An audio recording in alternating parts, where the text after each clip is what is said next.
dari malaikat Jibril, kemudian disampaikan kepada Nabi Muhammad sallallahu alaihi wasallam dan juga untuk kita semua.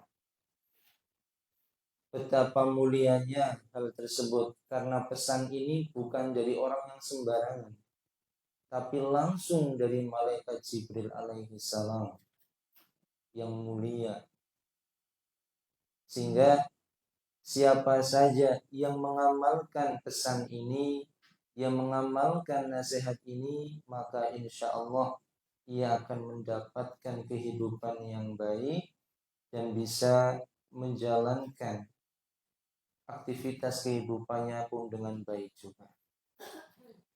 Ma'asyiral muslimin rahimakumullah, maka kita akan bahas yang pertama. Jadi di hadis ini ada beberapa redaksi.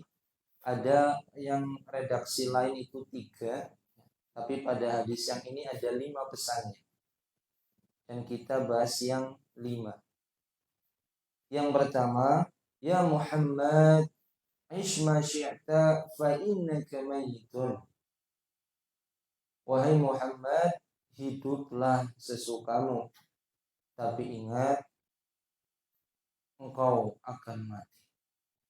Jadi pesan yang pertama, hiduplah sesukamu, tapi ingat engkau pasti akan mengalami kematian. Maka hal ini menjadi pengingat. Kita boleh melakukan apapun, silakan. Yang mau menjadi orang baik, alhamdulillah. Tapi kalau memang ingin terus melakukan perbuatan yang mengikuti hawa nafsunya, silakan. Fa innaka mayitun. Tapi ingat, suatu saat engkau akan mengalami kematian. Apalagi yang namanya manusia. Di sisi lain, manusia adalah ciptaan Allah yang terbaik. Laqad khalaqnal insana fi ahsani taqwim. Dan sungguh kami ciptakan manusia sebagai sebaik-baik ciptaan. Karena manusia diberikan akal dan juga diberikan hawa nafsu. Malaikat tidak. Hewan hanya diberikan hawa nafsu. Sehingga dengan adanya akal dan hawa nafsu ini terkadang membuat manusia menjadi lupa akan asalnya dan lupa akan tujuan diciptakan. Dan dengan akal ini pula yang bisa membuat seseorang menjadi baik ataupun tidak. Oleh sebab itu, kehidupan yang Allah berikan di dunia ini jangan sampai disia-siakan. Lalu bagaimana caranya agar tidak tersia-sia? Jadilah orang yang bertakwa. Jadilah orang yang beramal saleh. Karena Allah Subhanahu wa taala berfirman dalam Quran surat An-Nahl ayat 90 ayat 97 terkait jaminan untuk orang yang beramal saleh. Man 'amila shalihan min dzakarin aw untha wa huwa mu'minun fa nuhyiyannahu hayatan thayyibah wa najziyannahum ajrahum bi ahsani ma kanu ya'malun. Barang siapa mengerjakan kebaikan, baik itu laki-laki maupun perempuan, dalam keadaan yang beriman, maka pasti akan kami berikan pahala, akan kami berikan kehidupan yang baik, dan juga kami berikan balasan yang lebih baik dari apa yang telah mereka kerjakan. Maka orang yang beramal soleh, orang yang bertakwa, Allah Subhanahu wa taala akan berikan jaminan hayatan thayyibah, kehidupan yang baik. Kehidupan yang baik itu tidak harus kaya, tidak harus punya segalanya, tidak. Yang penting itu diberi rasa cukup dan penuh keberkahan. Karena harta yang berkah bukan berarti harta yang banyak, tetapi harta yang bisa mengantarkan dirinya untuk taat kepada Allah. Bapak Ibu yang dirahmati Allah, sehingga Pesan yang pertama ini, hiduplah sesukamu, maka sesungguhnya engkau akan mengalami kematian. Ini menjadi pengingat bahwasanya manusia itu akan senantiasa mengalami kehentian, mengalami pembatasan pada umurnya nanti. Maka yang paling tepat, yang paling baik bagi kita adalah menggunakan sisa umur ini, menggunakan kehidupan di dunia ini untuk bertakwa kepada Allah. Karena Nabi Muhammad SAW juga pernah ditanya oleh para sahabat terkait salah satu penyebab orang masuk ke dalam surga itu paling banyak, penyebabnya apa? Su'ila Rasulullah an aktsari ma yudkhilun nas al-jannah. Rasulullah Shallallahu alaihi wasallam pernah ditanya terkait perkara-perkara yang paling banyak menyebabkan orang masuk ke dalam surga. Qala taqwallahi wa husnul khuluq. Bertakwa kepada Allah dan berakhlak yang baik. Jadi dua perkara ini penyebab paling banyak orang masuk ke dalam surganya Allah. Bertakwa kepada Allah dan berakhlak yang baik. Ma'asyiral muslimin rahimakumullah, karena hal ini apabila dijalankan dalam kehidupannya, maka dia akan menjadi orang-orang yang beruntung, muflihun. Dulu sahabat Ali radhiyallahu anhu pernah berdiri di samping kuburan. Kemudian ia berkata kepada kubur tersebut, "Wahai penduduk kubur, wahai ahli kubur, bagaimana kabarmu? Bagaimana keadaanmu sekarang? Sesungguhnya rumah-rumah kalian yang kalian huni dulu telah ditempati. Harta yang dulu kalian banggakan kini telah dibagi-bagi. Istri yang cantik dulu engkau cintai sekarang telah dinikahi. Wahai ahli kubur, bagaimana keadaanmu sekarang?" Maka Ali bin Abi Thalib pun langsung menengok ke sahabat yang lain. Karena yang namanya orang meninggal kan gak mungkin bisa langsung bicara ya Bu. Tetapi sahabat Ali menengok ke sahabat yang lain, menanyakan langsung, "Wahai para sahabat, seandainya ahli kubur ini yang aku tanyakan tadi ia bisa menjawab pertanyaanku, maka mereka menjawab, wa tazawwadu fa inna khairaz zadi taqwa." Berbekalah karena sebaik-baik perbekalan adalah takwa. Seandainya bisa menjawab, kata Ali bin Abi Thalib radhiyallahu anhu. Maka memang itulah yang menjadi bekal abadi, bekal selamanya yang akan kita lewati nanti. Oleh karenanya kesempatan ini jangan sampai disia-siakan. Maka seseorang yang di dunia hidup dengan ketakwaan, ia pun akan bahagia. Namun sebaliknya, ketika seseorang yang hidupnya hanya berisi tentang dosa, melanggar perintah Allah, maka akan ada kerugian yang ia dapat. Walaupun yang namanya manusia tidak akan bisa lepas dari kesalahan. Kullu 'ibni Adam ta'una wa khairul khata'ina tawwabun.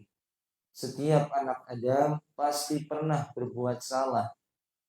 Dan sebaik-baik yang berbuat salah adalah yang bertaubat dari kesalahannya. Hadis riwayat At-Tirmidzi. Artinya kita pun bisa memahami setiap manusia pernah melakukan salah, pernah melakukan khilaf. Maka hal itu akan bisa dihilangkan dengan cara kembali ke jalan Allah, bertaubat dan tidak mengulanginya kembali. Bapak Ibu yang dirahmati Allah Subhanahu wa taala, oleh karenanya kita kembali lagi ke awal, maka pesan dari malaikat Jibril alaihi salam yang pertama adalah hiduplah sesukamu. Tapi ingat suatu saat engkau akan mengalami kematian. Silakan yang mau taat, silakan. Yang mau terus maksiat, silakan. Yang mau terus berdosa, silakan. Yang tidak sholat, ya silakan. Semua akan mendapatkan balasan. Dan ingat, setiap manusia pasti dan pasti akan mengalami sebuah akhir dari kehidupan. Karena hal itu akan terjadi. Kullu nafsin dha'iqatul maut. Setiap yang bernyawa pasti akan mengalami kematian. Tidak bisa dimajukan dan tidak bisa dimundurkan. Fa idza jaa ajaluhum la yastakhiruna sa'atan wa la yastaqdimun. Tiap-tiap umat mempunyai batas waktu. Maka apabila telah datang waktunya, mereka tidak dapat mengundurkan dan mereka pun tidak dapat memajukan. Quran surat Al-A'raf ayat 34. Ma'asyiral muslim yang rahimakumullah, maka itulah nasihat yang pertama. Hiduplah sesukamu, tapi ingat suatu saat engkau akan mengalami kematian. Suka tidak suka, mau tidak mau, siap tidak siap, maka kita pun harus siap. Bukan berarti yang umurnya panjang dia pun akan masuk surga, tidak. Bukan berarti yang umurnya pendek dia masuk neraka, juga tidak. Sebab yang dipandang oleh Allah Subhanahu wa taala, innallaha la yanzuru ila suwarikum wa amwalikum. Sesungguhnya Allah Subhanahu wa taala tidak melihat wajahmu dan tidak melihat hartamu. Walakin yanzuru ila qulubikum wa a'malikum. Dan yang dipandang oleh Allah adalah hati dan amalnya. Bapak Ibu yang dirahmati Allah, kita lanjutkan kembali. Nasihat yang kedua dari malaikat Jibril alaihissalam adalah wa ahbib man syi'ta fa innaka mafariqu. Dan cintailah apa yang kau cintai, maka sesungguhnya suatu saat engkau akan berpisah dengannya. Ini sebuah keniscayaan. Karena yang namanya rasa sayang itu tidak bisa diartikan dengan kata-kata, tapi bisa dirasakan. Dan ketika seseorang memiliki rasa sayang terhadap sesuatu, maka ia pun harus bersiap untuk meninggalkannya. Ada pertemuan, maka akan ada perpisahan. Itu sudah pasti. Karena di dunia ini tidak akan ada yang selamanya. Oleh sebab itu, Ali bin Abi Thalib radhiyallahu anhu juga menyampaikan terkait hal dalam mencintai sesuatu. Ahbib habibaka haunan ma asa an yakuna baghidaka yawman ma. Cintailah orang yang kamu cintai seperlunya saja. Karena bisa jadi suatu hari ia adalah orang yang paling kamu benci.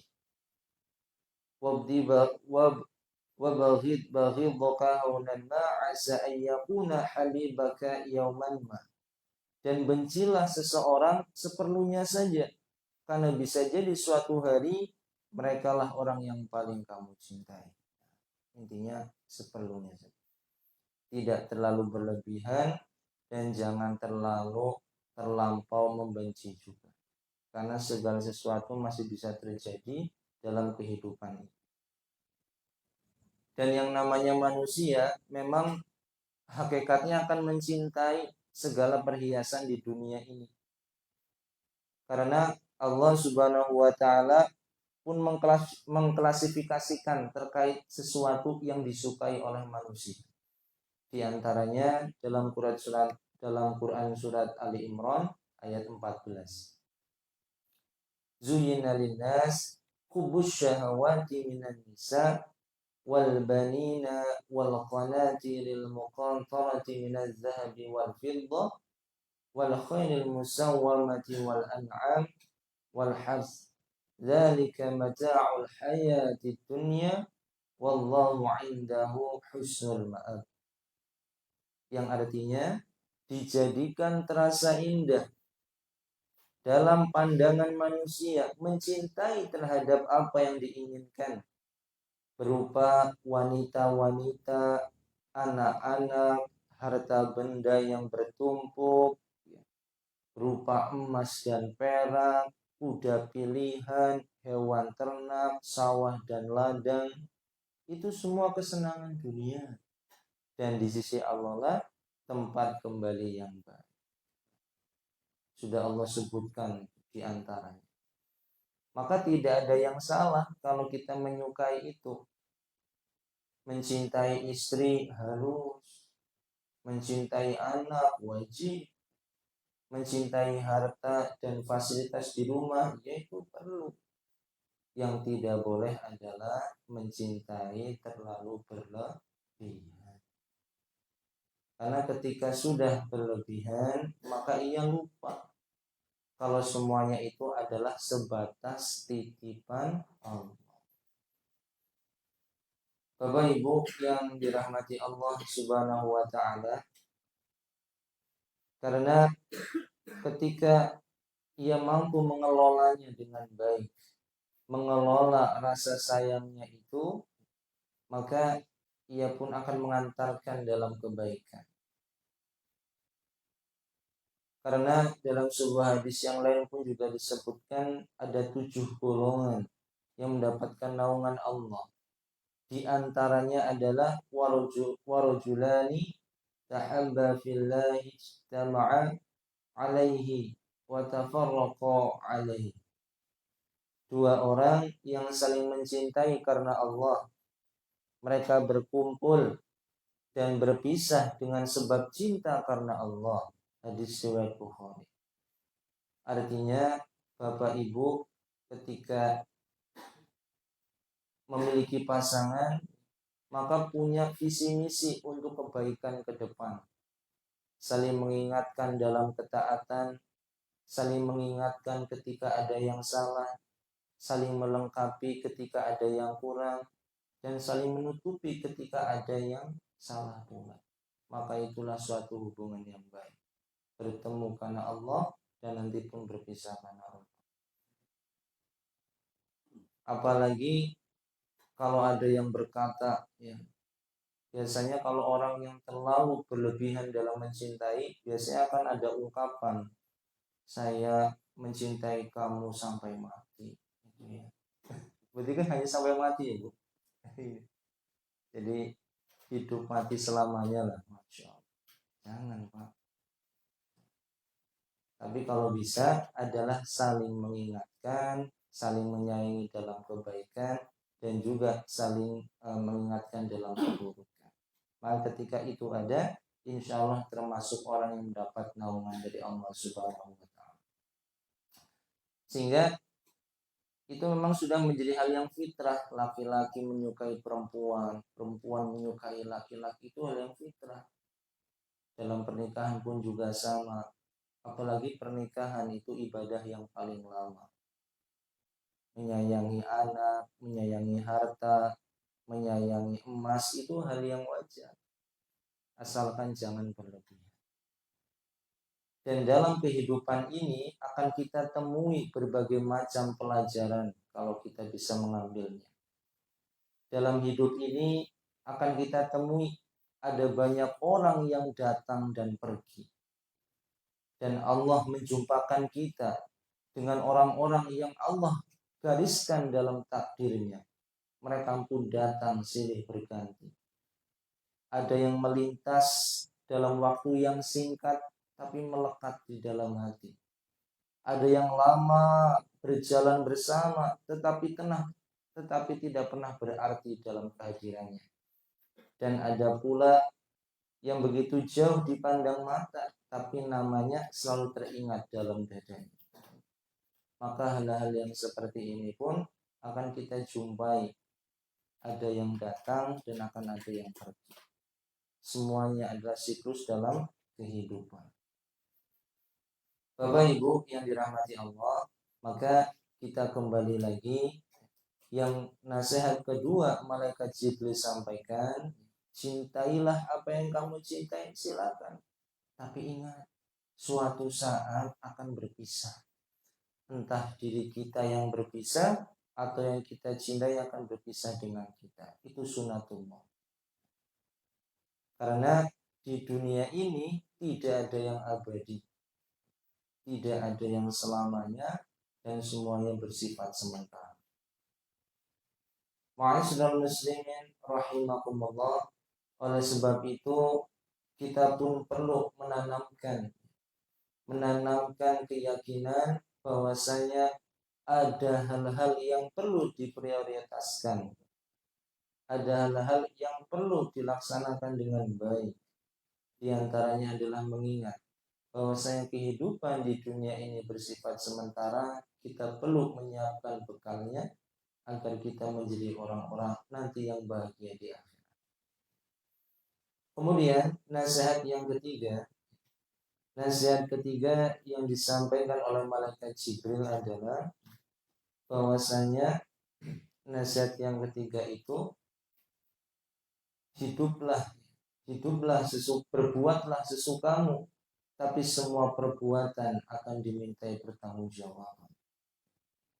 Berbuatlah sesukamu, tapi semua perbuatan akan dimintai pertanggungjawaban.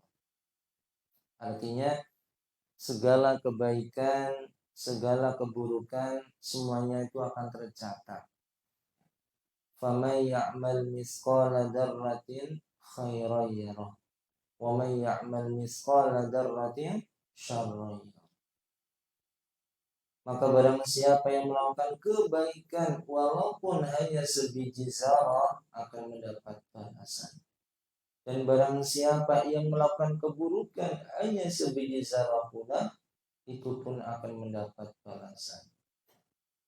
Maka kita perlu berhati-hati dalam berbuat, dalam berucap, karena semuanya ini akan senantiasa terekam, akan senantiasa tercatat oleh malaikat-malaikat yang mulia. Apalagi kelak ketika di akhirat, disebutkan dalam sebuah hadis Nabi, la tazulu qadama 'abdin yaumal qiyamah hatta yus'ala 'an 'umrihi fima afna wa 'an 'ilmihi fima fa'al wa 'an malihi min aina iktasaba wa fima anfaqahu wa 'an jismihi fima ablah. Artinya tidak akan bergeser dua telapak kaki seorang hamba pada hari kiamat sampai dia akan ditanya tentang umurnya, kemana dihabiskan, tentang ilmunya, bagaimana dia mengamalkan, tentang hartanya, dari mana ia peroleh dan untuk apa ia gunakan, tentang tubuhnya, untuk apa ia jalankan dan ia gunakan. Hadis riwayat Tirmidzi. Artinya 4 pertanyaan tadi itu akan ditanyakan kepada setiap manusia. Dari umur, ilmunya, hartanya, dan tubuhnya, itu pun akan mendapatkan pertanggungjawaban. Maka kita sebagai seorang muslim harus senantiasa menjaga ucapan, menjaga perbuatan agar tidak menjadi orang yang menyesal nanti ketika di akhir. Dan Allah Subhanahu wa ta'ala selalu mengingatkan kita agar senantiasa berhati-hati terhadap segala perbuatan dosa. Umur kita tidak ada yang tahu, karena umur adalah misteri ilahi. Tidak ada yang tahu kapan, tapi itu pasti. Demikian juga dengan ilmu. Ilmu pun juga akan dimintai pertanggungjawaban.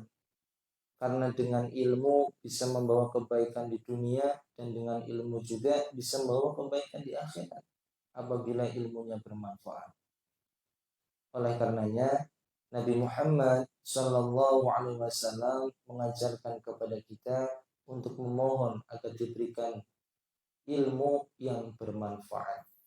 Allahumma inni as'aluka ilman nafi'an wa rizqan thayyiban wa amalan mutaqabbalan. Ya Allah, aku memohon kepadamu ilmu yang bermanfaat, rezeki yang baik, dan amal yang diterima. Allahumma inni as'aluka ilman nafi'an wa rizqan thayyiban wa amalan mutaqabbalan. Hadirin yang dirahmati Allah, itu yang ketiga. Kemudian yang keempat disebutkan bahwasanya nasihat pesan dari malaikat Jibril alaihissalam yang keempat adalah kemuliaan seorang mukmin itu ada pada qiyamul lail. Kemuliaan seorang mukmin itu ada pada qiyamul lail atau beribadah di malam hari atau yang sering kita kenal dengan sholat tahajud. Maka ini menjadi suatu kemuliaan. Ibaratnya sholat 5 waktu, zakat, puasa, kebanyakan orang bisa mengerjakan Bapak Ibu. Tapi ibadah sunnah ini, qiyamul lail, itu hanya orang-orang pilihan. Tidak semua bisa mengerjakan. Ya. Maka beruntunglah Bapak Ibu yang punya kebiasaan istiqomah menjalankan, maka itu termasuk orang-orang yang mendapat kemuliaan di dunia dan di akhirat. Bahkan Rasulullah Shallallahu Alaihi Wasallam juga menyebutkan keutamaan qiyamul lail.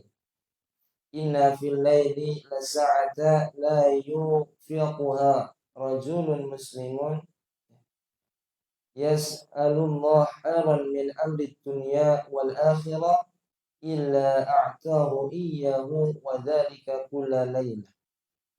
Sesungguhnya di malam hari terdapat waktu tertentu yang apabila seorang muslim memohon kepada Allah dari kebaikan dunia dan akhirat, pada waktu itu maka Allah pasti akan memberikan kepadanya, dan hal tersebut ada di setiap malam. Hadis riwayat Muslim. Artinya Bapak Ibu, ketika bangun sholat tahajud kemudian berdoa, maka insya Allah itu menjadi waktu yang mustajab. Karena di sepertiga malam Allah membuka pintu-pintu langit. Allah akan menjawab doa orang-orang yang meminta kepadanya. Yang memohon ampun akan diampunkan, yang meminta akan Allah berikan. Karena memang ibadah ini adalah ibadah pilihan. Dan keutamaan yang kedua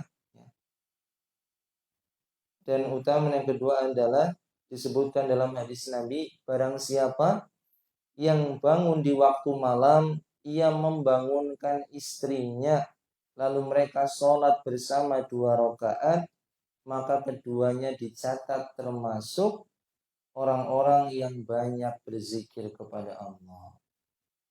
Berarti ini keutamaan kalau sholat tahajud berjamaah dengan pasangannya Bapak Ibu. Saling membangunkan. Biasanya yang sering membangunkan bapak atau ibu ini.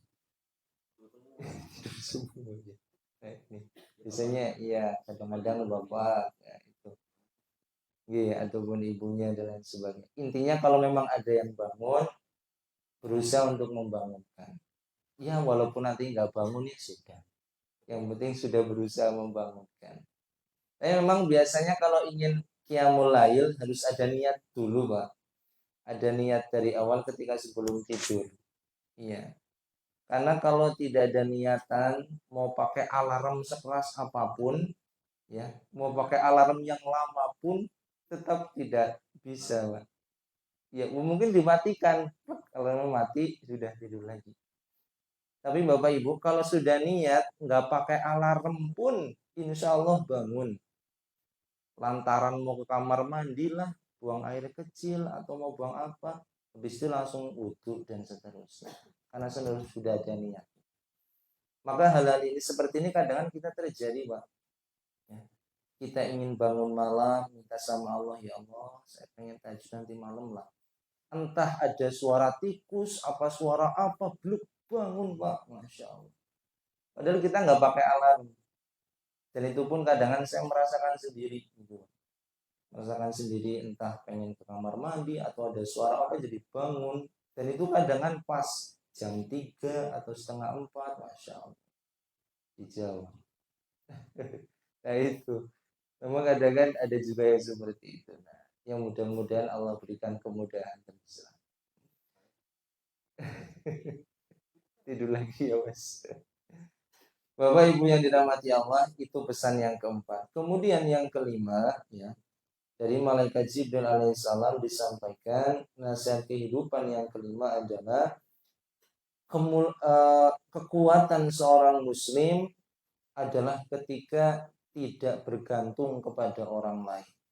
Artinya tidak selalu mengharapkan orang lain, tetapi berusaha untuk mengharapkan kepada Allah. Karena seringkali ketika manusia hanya terfokus untuk mendapatkan sanjungan, mendapat pujian, mengharapkan orang, yang ada kalau tidak mendapatkan kecewa, sakit. Tapi kalau tidak mengharapkan itu, hanya mengharapkan ridha Allah, insya Allah bahagia. Kita bisa melihat Bapak Ibu ada sebuah pelajaran yang namanya gula. Gula itu kalau sudah bercampur dengan teh manis, tehnya enak, gulanya nggak disebutin. Wah, teh manis enak banget ya. Teh merek apa sih ya Mas? Sariwangi atau apa Poci, teh desa, sedang ramai tuh. Teh desa ini. Nggak disebutin gulanya. Padahal yang membuat enak, yang buat manis salah satunya itu gula. Demikian juga kita Bapak Ibu. Kita belajar melakukan apapun itu, kalau memang sudah niatnya karena Allah, sudah tidak disanjung ya tidak masalah, ya, tidak dianggap pun tidak masalah, karena setiap kebaikan itu pasti akan mendapatkan catatan dan akan mendapat balasan dari Allah.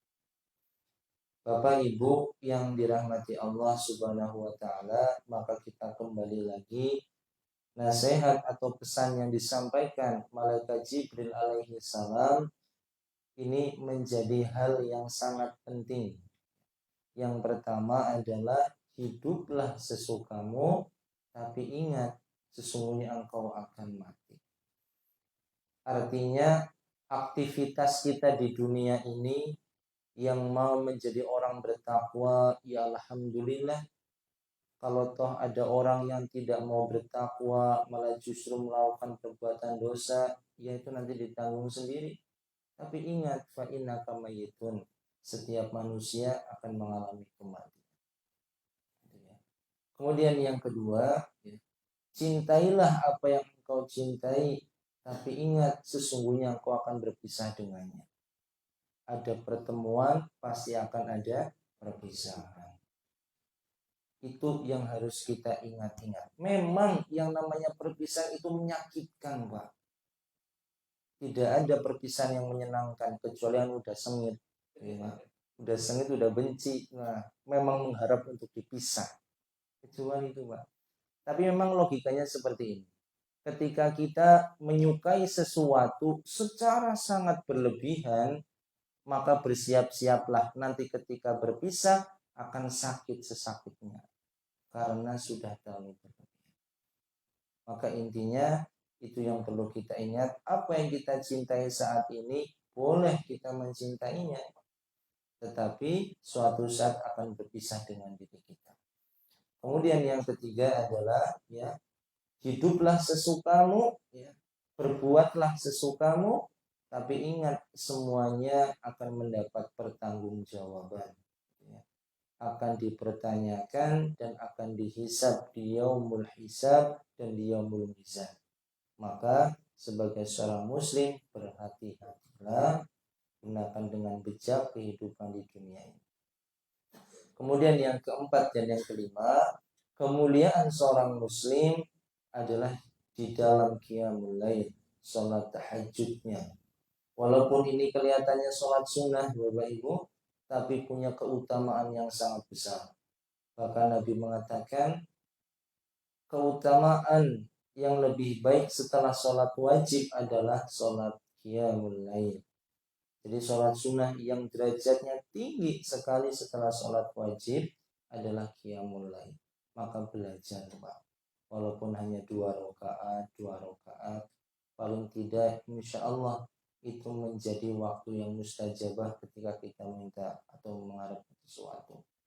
Kemudian yang kelima adalah kekuatan seorang muslim ketika ia tidak bergantung dan tidak mengharapkan kepada manusia.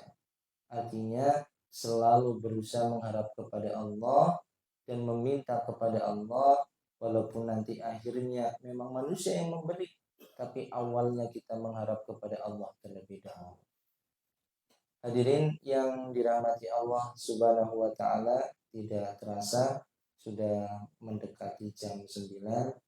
Saya kira hal-hal itulah yang bisa kita ambil nasihat kehidupan yang menyelamatkan hidup kita. 5 hal tadi kelihatannya singkat tapi sudah menyakup semua kehidupan manusia. Yang intinya kita ada waktu terbatas di dunia ini singkat, maka gunakan dengan baik. Hari ini Bapak Ibu mungkin kita mendengar saudara atau tetangga kita disebut berita lelayu di musola di masjid. Maka suatu saat pun kita pun sama, nama kita pun akan disebut sebagai berita lelayu. Maka berita-berita seperti ini setidaknya akan mengingatkan kepada kita bahwa kita dalam keadaan yang baik. Ada sebuah peribahasa yang mengatakan, gajah mati meninggalkan gading, harimau mati meninggalkan belang, dan manusia mati meninggalkan nama. Tinggal bagaimana air hidup kita, apakah nama kita akan berakhir dengan baik atau malah sebaliknya. Semoga Allah Subhanahu wa taala senantiasa memberikan kita jalan agar selalu istiqomah dalam kebaikan, diterima segala amalannya, diampuni segala dosa-dosanya, dan kita termasuk orang-orang yang bertakwa. Demikian Bapak Ibu yang dapat kami sampaikan, yang benar datang